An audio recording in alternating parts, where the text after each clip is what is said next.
I'm back here now a few weeks later. We got a whole bunch of parts in. See right here, here's my bent up and crashed stuff. This is the new radius arm. That's this part that's bent in half. This stuff all came from Gary's Auto Salvage in Crestview. See right there, that is the driver's side I-beam, because he got the twin I-beam front suspension. Twin I-beam suspension.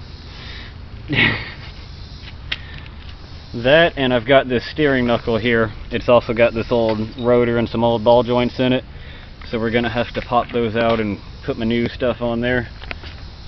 But I got all of that from Gary's Auto Salvage for like 65 bucks because I got really lucky. I don't think anybody else was buying 30-year-old Ford suspension parts. But that's what I need to like get my stuff hung back under there to put the tire on. And now, instead of me reusing these old springs that I've been blocking up for years because they're original from the 92s, we have a whole pile of more new parts. I spent some money in this video. Right, Muffin? Okay. Right here is my new springs. There's some new shocks to go along with the new springs. That's Muffin. This is the chrome trim thing that you have to have in the front end in order to house your new lights. And look at me new lights. This was 70 some odd dollars on Amazon. I got the whole front end set up. And then this is a whole pile of steering and bushings and stuff. These are drag links. I've got tie rod. Nope, these are ball joints. I've got tie rod ends, ball joints, and the drag links to go across the whole front end. This is that long straight part that I folded up right there. So we are replacing that whole assembly because it got pulled on pretty hard. Now that I got all my stuff here and everything's disassembled and ready to go, it's time to start reassembling. So now we're making a little progress. We got the new I-beam off of the other 29-year-old truck, 28, and we got the radius arm attached to it. This bolt goes through here, and there's a nut right on top of the radius arm, and then this cup like sits down on the radius, and then the new spring sits on the cup. Then there's this big weird looking washer that holds the spring down here in another nut. So we've got that all put back together. We've got the new bushings on here, and we've got my my old broken shock broke loose and pulled out of the way. So now we're ready to take this assembly and hang it back up in the... See, here's my shock that we took out. It's probably fine. Yeah, that's fine. That's okay. It's okay because there's new shock.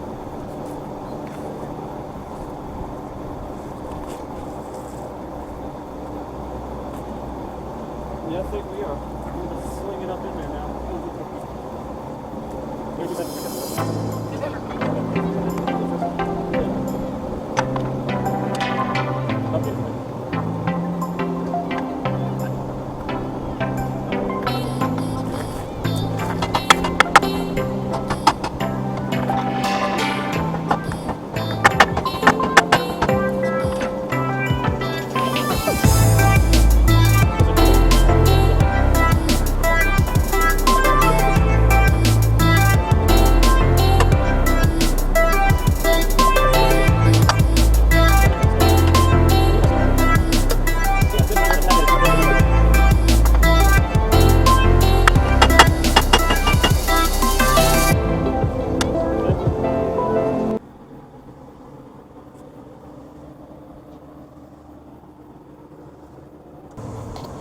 Now I've got my big assembly that holds my steering knuckle all put back down.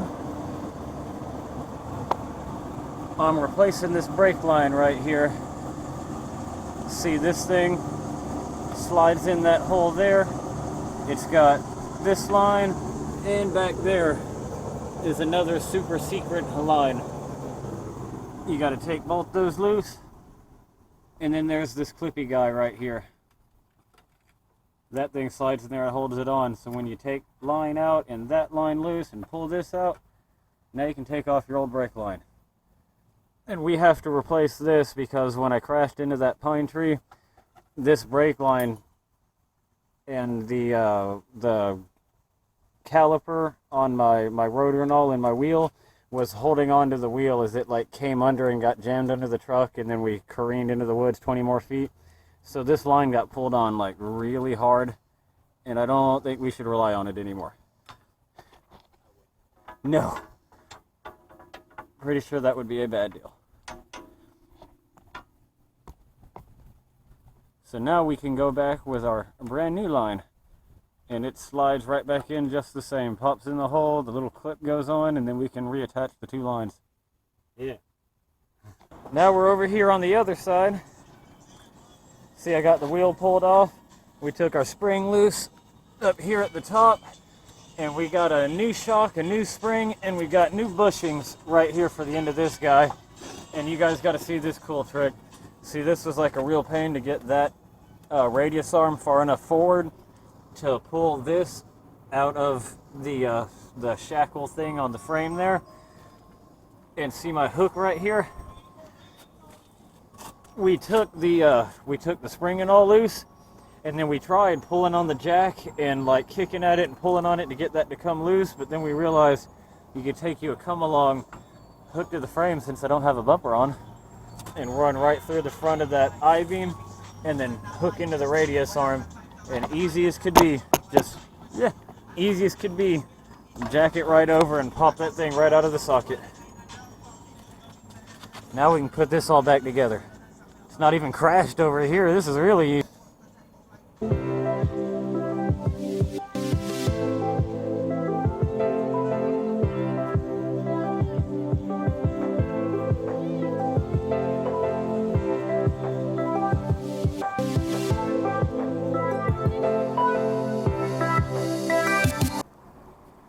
Would you check that out?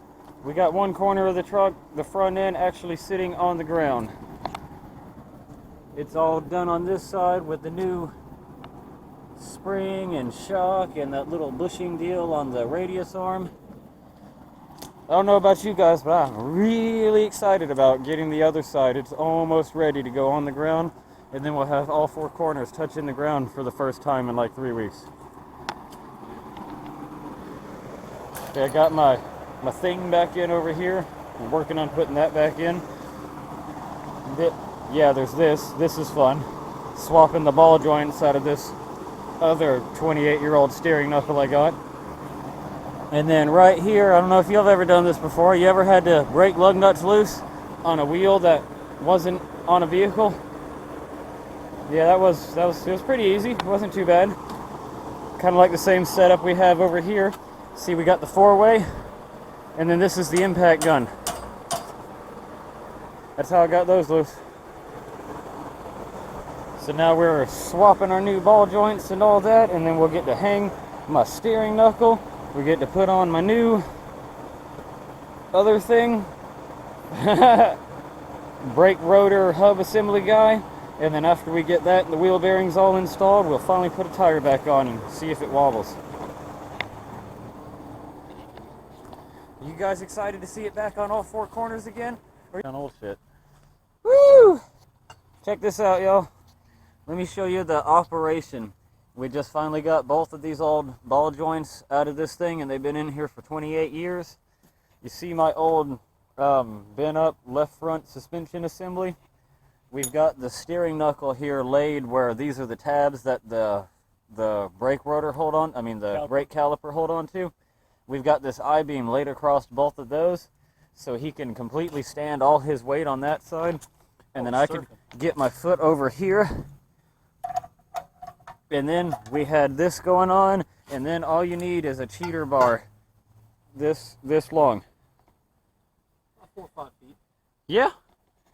And then after a whole bunch of persistence and lots of heating up with torch and using your 5-foot long cheater bar and PB blaster, you too can remove 30-year-old ball joints. You also need a 5-gallon bucket full of cuss words. A 5-gallon bucket full of cuss words. Yeah, you'll have one. You don't even need it, but you'll have it.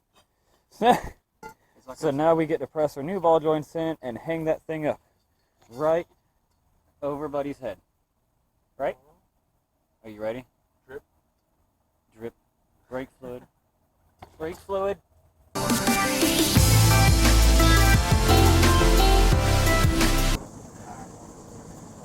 Now I got this thing removed from the other one. I'm not sure what it is, but it probably has something to do with alignments, and I bet it's really important. It's a caster nut. Caster nut. And then this guy has to come pop into place on my other I-beam here. Pop in.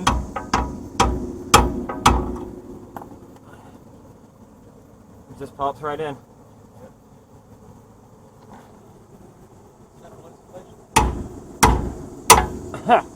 Just right, just like that. And now we got that guy in, and we harvested my nut and bolt from my bin up I-beam. Now I can do that thing I did in my other video a year or so ago and hang the knuckle again.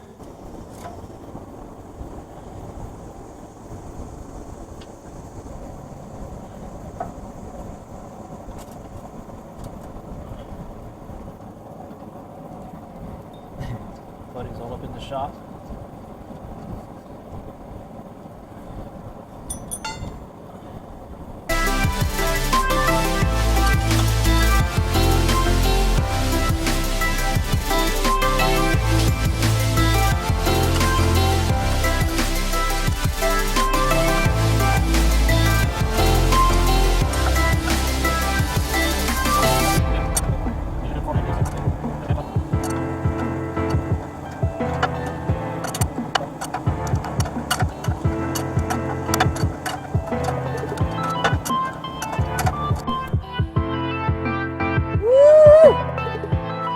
Look at it now.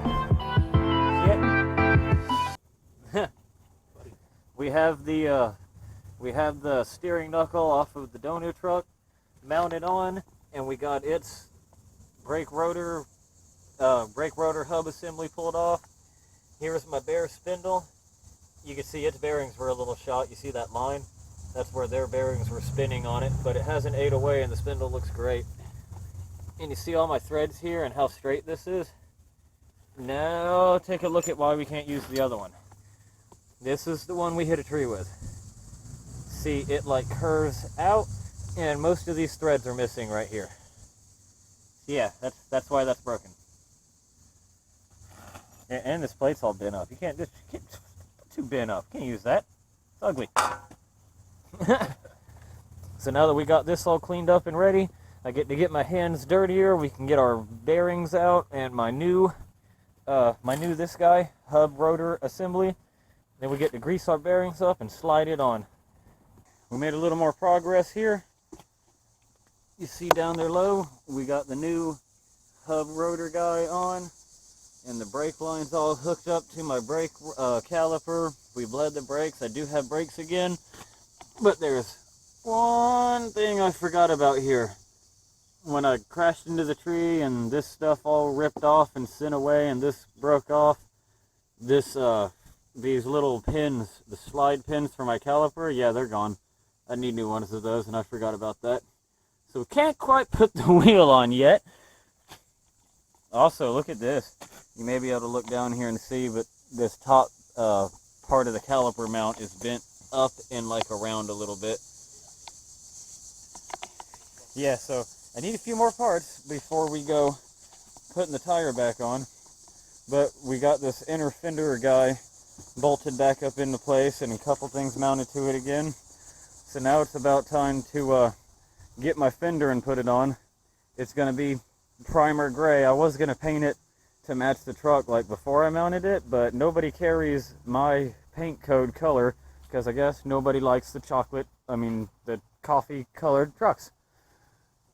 So I got to order my paint online, and I ain't got time to wait for that to get here, so I'll just have to paint it after it's all mounted.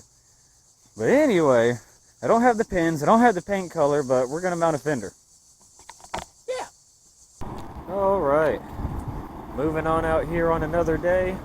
We've got our fender mostly all bolted up, and things are hooked to here. Our hood doesn't quite close because this is too far forward. and we test fitted the plastic bit that goes all across the front of here to hold your lights and all that stuff, the grill. And it shows that I've got like this much gap here, and then it gets smaller, and we're like real tight all across here, and then I'm back to normal gap again. So the next thing we got to do, we pull that plastic back off. We're going to have to squish this backwards a little bit, and then we'll make the hood come down and hook on it. I've also got adjustment on my hinges back here.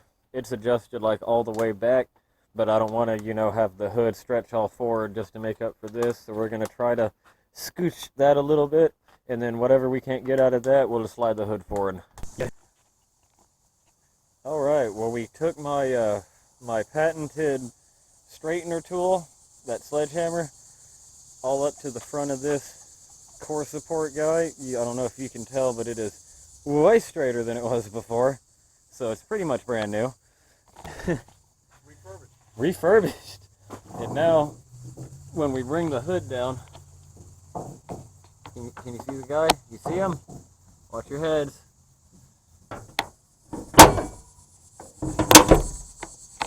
It lines up and everything clicks, and I've got all this room up here to bring the hood back. You might be wondering why you need room to bring the hood back. Well, see, on that side my hood gap looks great, but when you come back over here, the gaps aren't as good anymore. Because when we hit that tree and everything jolted forward, my hinge for the hood here bent forward, so I'm gonna have to do some adjusting to that, and that's why we left all that room for the hood to move back. So that'll be a little bit of a work in progress, but for now we're going to move on to putting the front end of the truck back together, so I got a bumper and headlights and all that stuff. I can drive it home tonight. That'd be special. So we got this guy all bolted up. It's actually in place now, and my gaps look wonderful. We've got the little cushy rubber things that keep the air flowing one way. They're all in there. This used to be touching up against that, and it's got all its space again, so that's looking pretty nice. Next we're trying to put the bumper back on, because you might as well apply the bumper now before we put the grill and all in, because you can reach to your bumper bolts without laying on the ground. So we got the bumper over here on top of these 4x4s, and we were using the old straightener fixer 5000, and we got this down pretty good. We're about to test fit it and see how bad it all looks, but this corner was like way up high, which made it where the whole bumper was pretty straight across, but when you came to this side like took off up or down or whatever it was in one direction. So we beat on that like a whole bunch of times, 50,000 probably swings. On top of this, seems like it's straightened pretty good. I want you to know these old bumpers are thicker than they look. Took a lot of force to bend that. So now we'll test fit it and see how that looks. Well, it looks like the bumper fits.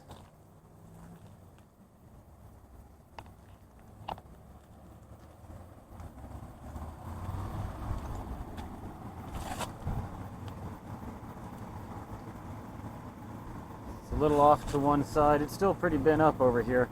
See how that goes in under the fender a bit? But it is definitely on there. Looks pretty good considering how many trees it went through. There was a big caved in dent up here, but the sledgehammer took care of that.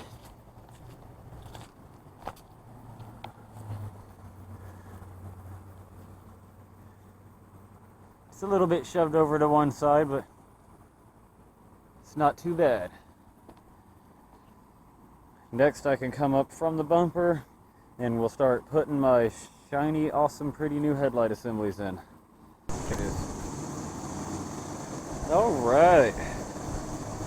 We're about ready to get to installing all these lights and stuff. See right here, I had this all up in here. This was a big like L-shaped piece of plastic that was busted out of here. This is the plastic thing off of Dad's four-wheel drive over there from when he bumped into a tree. You know, this is his fender too. And this bit was busted out, but it was in a lot better shape than my plastic bits over there. And so we did a little drift repair here. See all my zip ties holding it back in place. Now we can cut all these off and see if my lights and everything still fit on past all these zip tie heads. Fingies crossed. Zip ties crossed. And if it does, the next thing you'll see is the front of this with the grill and the lights and shit all in it.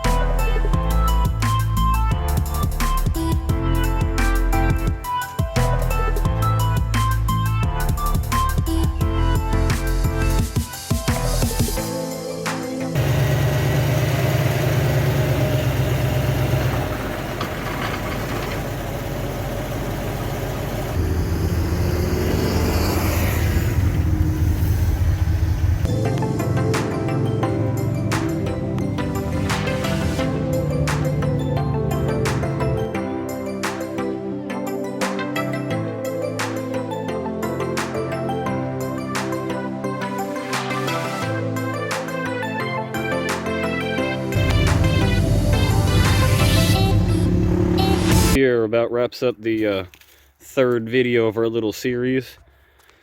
You can see that I got the truck all back together and the wheels on it. It starts, runs, drives, and it even stops. But I still got a couple little things to address, like my bent hood hinge over here. Looks nice on that side, and then we got a really big old huge gap here.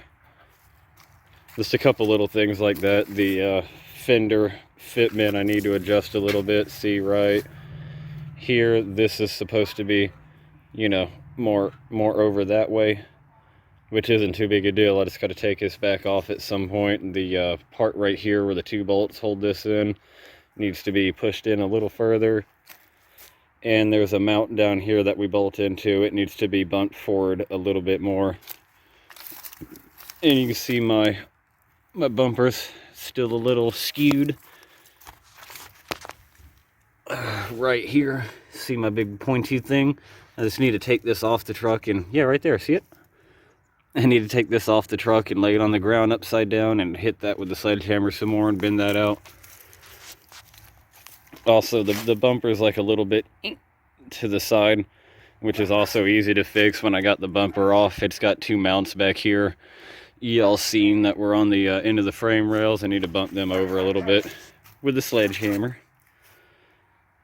And then after that, it'll be looking pretty good. Then we'll get into another update video later where I get my my color code matching paint in the mail, and that'll be fun. And yeah, it looks much better than it did a few weeks ago. So thanks for watching and commenting and subscribing and all that stuff. And have a wonderful day. Right, Muffin?